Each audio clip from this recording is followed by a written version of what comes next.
Obviously is. Ashley, how close is it going to get to the United States? Right. Well, the latest update from the National Hurricane Center actually puts those wind speeds at 90 miles per hour with gusts around 115. And it does have that northwesterly movement right now at 10 miles per hour. But that's going to change rather quickly. You can see how it's going to then spin off to the east and over the next several days actually be heading off towards Spain, at least the coastline of that, before being downgraded to a tropical storm. And so this will not make direct impact on the U.S. Of course, there could be some larger swells and the rip currents, but we don't have to worry about as far as those tropical storm force winds or hurricane force winds to be making any kind of landfall on our eastern seaboard. Rain chances here are rising. I mean, we had some rain yesterday and we're continuing this active pattern over the next few days. I mean, this graphic last week showed barely anything on it, and now we've done a 180 and we're in more of an active wet pattern. Exact track 4D, dry for the moment, but we did have a few scattered showers roll through, so you might have some wet pavement outside your door, the driveway, the sidewalk. Could be a little damp out there. Temperatures right now in the 60s. So with that cloud cover through the overnight, we are starting off on a pretty mild note this morning, and we'll get only about 10 degrees warmer this afternoon. So a fairly seasonal day, only a couple degrees above average. So come pick up at the bus stop, mid-60s, drop off mid-70s. But if you have one of those little compact umbrellas, make sure the kids have that packed in their backpack, because the walk home from the bus stop this afternoon could have an isolated shower around. You'll see what I'm talking about here. It's just this kind of little active pattern, nothing widespread or overly heavy. Though over the course of the next few days, you can't rule out maybe a little pocket of heavy rain or even a gusty thunderstorm this afternoon, but shouldn't at this point. It doesn't look like it's going to reach severe limits. And so we're just going to be in more of an inconvenient pattern. First freeze climatology. I'm pointing this out not because we have freezing or sub-freezing temperatures in our forecast this week, but this date, September 22nd, back in 1974, marked the earliest freeze that we have had in Metro Detroit. Now, it typically averages out to be October 25th, but also worth pointing out that the latest freeze we ever had was actually, first freeze, I should say, was actually last year, November 21st, 2024 was the latest first freeze. So sunrise and sunset, 7:22, 7:28, getting awfully close to that equal amount, daylight and darkness. And today is the autumnal equinox.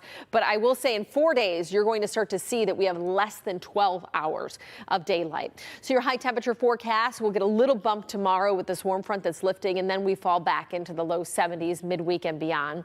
I did mention it's the autumnal equinox today. Officially at 2:19 p.m., we enter the fall season, and it will feel a little more fall-like once we get to Wednesday, Thursday, and Friday, as those temperatures will be close to the average highs, low 70s. We'll have that active pattern through the work week, often on rain, but then by the weekend it should be a bit drier and in the mid-70s. Darnell? Now, forewarned weather with Exact Track 4D. Well, fall arrives today and brings with it a fairly seasonal stretch of weather, temperature-wise, and also with some much-needed rain showers. And so those rain chances are going to linger in a more isolated and scattered variety throughout much of the work week. And we already had some of that rain throughout the pre-dawn hours. We're in a little dry slot now, but if you look west of Jackson, still a little rain off mainly on the west side of the state and down to our south. But all of this has a northeasterly motion, so we could have a few more rounds of this as the day rolls on. We're waking up in the 60s. One exception, Monroe, that's fallen to 59, but it wasn't all that long ago. We had 60s closer to the state line. And so it's a mild start to your morning. We only get about 10 degrees warmer than where we're starting off the day, with 75 the forecasted high. In and out of those rain chances, certainly not a washout. It will be a pretty gloomy day, but we could have a few embedded thunderstorms throughout the afternoon and evening, producing some gusty winds or a heavy downpour. At this point, I believe they should stay below the threshold of severe. High temperature forecast, we'll get a bump tomorrow in the wake of a warm front, but then we do fall back into the low 70s Wednesday and Thursday. That puts us exactly where we should be for this time of year. So you see how it's just more of an inconvenient day with these popcorn-like showers that'll be across the area. So hit or miss, it'll be a wipers on, wipers off type of day, and we could have more of that rain building in for tomorrow. First freeze climatology, showing you this not because we have freezing temperatures in the forecast, but because it was this date in 1974 that we had the earliest first freeze. Now, we usually average a minimum temperature of 32 degrees or less come October 25th. The latest that we've ever had that, November 21st. And that was just last year, so right around Thanksgiving, just before Thanksgiving. So your daylight hours, well, we're seeing them dwindle minute by minute each day. Now, today with the autumnal equinox, you get nearly the same amount of daylight and darkness, but we will fall with less than 12 hours of daylight in just 4 more days. So speaking of that autumnal equinox, we will officially be in the fall season at 2:19 p.m. And then we will have more of that seasonal weather to go along with it. Now, we need this rain for those colors to pop. So that fall foliage forecast projections, this is not a perfect science, but projections right now for the UP and northern lower peaking right around October 6th and then the second week of October here in southeastern Michigan. We're already starting to see some of that color change, though, but the leaves are getting crisp and falling off the trees, and so we want to make sure there's a little more moisture, and this rain is overdue. So we'll have chances for showers off and on through your Friday. We will take those 70s into the upcoming weekend, which will be mid-70s, and as it stands right now, mix of sun and clouds, a bit drier for the upcoming weekend.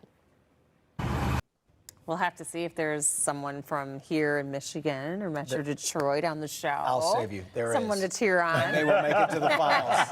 And it'll be just near close enough to us that we'll be driving to do the story. All right. With family and friends, I like that. celebrations. There you go. We always have someone. Anyway, Nick's here. There's someone. Just someone? You're someone special. What is it?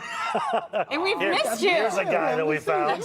We should get Darnell to go on The Voice, by the way. Darnell has a voice, yeah. Great singer. Well, I don't know. Is he Let's Get It great? On. See if you can get a chair turn. I've heard like some lines, but can you hold a tune a whole song? A whole song? Maybe. You don't need a whole song. You just need you just need a couple crush it the bars. first 30 seconds to get one chair. True. And Get then, him to turn around. and then you can go straight down. That'd be the perfect show for him because he doesn't have to show his dance moves or lack thereof. That's why I sing, ladies and gentlemen. That's You don't it. dance? No. No. Does Rhonda dance? The The other Rhonda. His wife. His wife. Are we interrupting your conversation over there, ladies? I do have a question though. If you were to audition for The Voice, do you have like a song? Yeah, he knows it. It's What let's, is it? Let's Get It On. It's a cover song. Oh, yeah. That's your song? Of course it is. Let's Of course it is. No, it's You the wouldn't- song. It's just all the You shouldn't things that mess it with does. Marvin Gaye, but he crushed it. How does that start? Really? I've been really trying, baby. Little pitchy, I'm a little Who hoarse else is too. singing in the back? Is that Big Sean? That's Big Sean in the background. Big Sean in the happening right background. That's our Big Sean. It's Big Sean. What's going on? We're auditioning for The Voice. All right, Nick, what do you have This coming my up? earpiece doesn't work. I don't know how much time we have left, so I tonight. like that. He's looked up the moon again, hasn't he? All right. Executive producer.